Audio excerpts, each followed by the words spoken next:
The Turn of the Screw, page 147.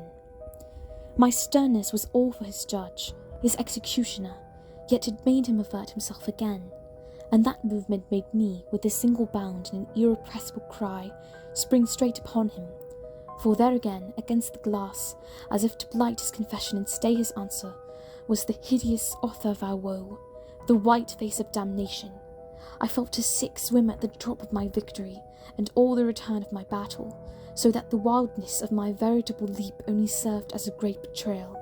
I saw him, from the midst of my act, meet it with a divination, and on the perception that even now he only guessed, and that the window was still to his own eyes free, I let the impulse flame up to convert the climax of his dismay into the very proof of his liberation.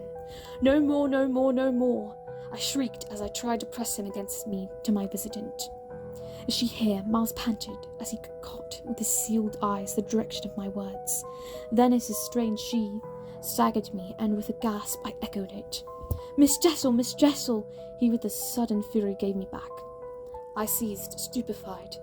His supposition, some sequel to what we had done to Flora, but this made me only want to show him that it was better still than that.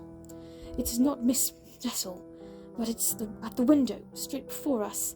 It's there, the coward horror, there for the last time." At this, after a second in which his head made the movement of a baffled dog's on a scent, and then gave the frantic little shake for air and light, he was at me in a white rage, bewildered, glaring vainly over the place, and missing wholly, though it now, to my sense, filled the room, like the taste of poison, the wide overwhelming presence. "It's he?" I was so determined to have all my proof, I flashed into ice to challenge him. "Whom do you mean by he? Pinter Quint, you devil!" His face gave again, round the room, its convulsed supplication. "Where?" "They are in my ears still, his supreme surrender of the name and his tribute to my devotion." "What does he matter now?" "My own? What will he ever matter? I have you. I am launched at the beast. But he has lost you forever. Then, for the demonstration of my work.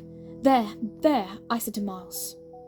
But he had already ducked straight round, stared glad again, and seen but the quiet day.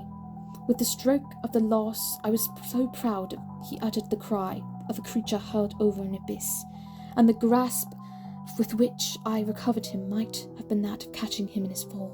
I caught him, yes. I held him. It may be imagined with what a passion, but at the end of the minute, I began to feel what it truly was that I held.